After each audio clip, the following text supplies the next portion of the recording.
Seriously?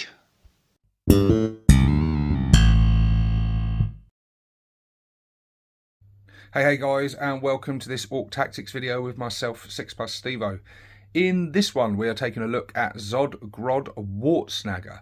He comes in at 80 points and his stat line is as follows. Movement 6 inches, toughness 5, 5+ save, 5 wounds, leadership 7+, and an objective control of 1. And he is armed with the following. The grab zapper and a slugger, and he has the keywords infantry, character, epic hero, and Zodgrod Wortsnagga. So this guy, a decent stat line there. He's got a decent amount of wounds, and yeah, everything else is pretty regular. But he has got some awesome abilities. But before we get into that, we'll have a look at his weapons. So he's got a slugger. We all know what a slugger does. It's exactly the same as every other slugger. Absolutely nothing special about it. But his melee weapon, the grab zapper, is quite a tasty piece of kit. He gets 5 attacks with this thing. A weapon skill of 2+, really nice. Strength 7, AP -2, and a flat 2 damage.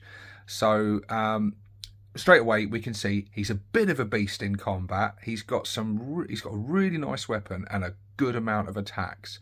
So yeah, very, very good. But where this guy's true greatness comes from is in his abilities and what he does. So he's got the abilities Feel No Pain 6+, very nice little bonus to have, and also the ability Super Runts. While this model is leading a unit, models in that unit have the Scout's 9-inch ability. Each time a model in that unit makes an attack, add 1 to the hit roll and 1 to the wound roll. And each time an attack targets that unit, subtract 1 from the wound roll. And then he's also got the special rule, Special Dose. When you call a war, until the start of the next battle round, add 6 inches to the move characteristic of models in this model's unit. And I've just realised, having read all of those out, I haven't actually read what units he can lead. Gretchin. He can lead Gretchin. So, as you can see from that sort of big long list of abilities and buffs that he gives the unit, he can turn Gretchin into something quite decent on the tabletop.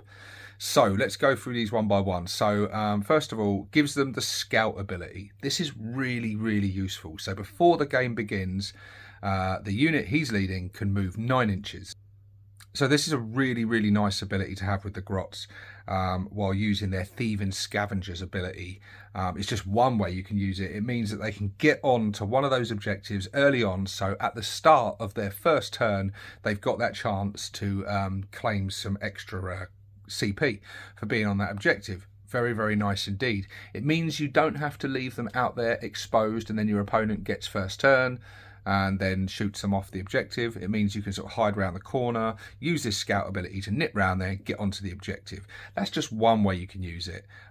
There's quite a lot of different ways you can use it. You could potentially just move them up the field as a bit of a roadblock, or with the buffs that this guy gives them, you can actually use your Grots quite aggressively, because his next rule, giving the add 1 to the hit roll and 1 to the wound roll, is going to be very, very nice indeed. Now, Grots are not particularly tough. We all know this. They hit things on a 5 usually, but with him, they're hitting on 4s, so that makes them a lot better in that respect. And then 1 on the wound roll, very nice as well. Now, they are only strength 2, so it's only going to sort of jump them up a tiny bit. It's going to mean that most of the time, regular Grots are going to be wounding most things on 6s, the vast majority of the time. But with him, they're going to be wounded on 5s, so that does make them a lot better. And even if they're going up against things like, I don't know, guardsmen and stuff, and they're normally wounding on 5s, now they're wounding on 4s. So he really does buff them up to become a lot more useful in combat and not just a unit that farms CP. He can actually really help them out in that respect and actually make them pose a little bit of a threat. And then the next special rule with these super runts is each time an attack targets that unit, subtract 1 from the wound roll. Now they are only toughness 2, so most things are wounding them on 2s. Now they're going to be wounding them on 3s or potentially 4s, but in most cases I think 3s. They're just getting a buff in every way. They're having that awesome scout ability, the extra ability to hit more effectively and wound more effectively is very welcome, and then anything that helps that survivability of the grots is just going to be awesome. So yeah, really nice indeed. Now look, don't get me wrong, he's not going to turn these super runts into like a really devastating unit that's going to be taking on Terminators and all sorts, but against some of them sort of other chaff units, mid-range units, it's just going to just bump them up there a little bit, and you're going to get a lot more bang for your buck. I've been on the receiving end of this in my game with Essex when I took on his orcs, and he had Zodgrod Wortsnagga leading a large mob of 20 grots. They charged into my shooter boys and they made pretty short work of them. They're pretty damn good. And then he's also got the rule special dose. So during the war, you add a 6-inch move to the characteristic of the unit. So suddenly your Grot unit with him in there is moving 12 inches during the war, having already done the scout's ability early on. So they can really surge their way up the board and just pose a threat to almost anything. And yeah, he really is good. He really is good. You plug him into a unit of grots and suddenly that unit of grots is not just something to ignore. It's not something just to sit at the back of your board farming CP. It actually becomes a viable fighting unit. And yeah, he's a cool character. I like him a lot. And it goes further than that as well. Once you start really looking into how all the different things buff each other, bear in mind this also works on the Runtherd as well. All these rules apply to the Runtherd. And the Runtherd obviously being an orc with his Grot Smacker, with Zodgrod leading him, he's going to be hitting on 2s instead of 3s. He's already at a strength 5, and with a +1 to wound with him, that's going to be really nice. And then when you combine this with the war itself, remember Grots benefit from the war. They get that extra strength, they get that extra attack. So during the war, when your Grots have moved 12 inches, they're already +1 strength, +1 attack.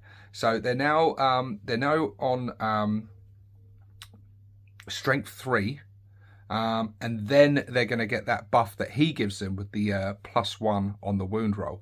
So yeah, now they're going to be jumping up from sort of during the war wounding things on 5s to wounding things on 4s. So suddenly they're going to be able to take things by surprise, and people are not going to be expecting that. And obviously Zodgrod benefits from all these buffs as well while he's leading this unit. So he's getting +1 to the hit roll. Not that he needs it because he's already hitting on 2s, but it's going to counteract any negative modifiers. He's getting +1 to wound. He's already strength 7. During the war, he also benefits from that extra attack. So he's going to be getting 6 attacks. He's going to be getting +1 strength. So this is going to be a strength 8 weapon with a +1 to wound.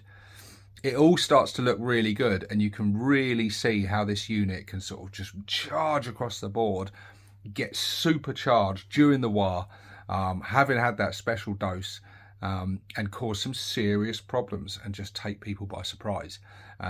He's an awesome miniature. He's got some awesome rules, and he makes the Grots even more awesome than they already are. There's nothing not to like about this guy. Absolutely beautiful. So there you go, guys. There is Zodgrod Wortsnagga.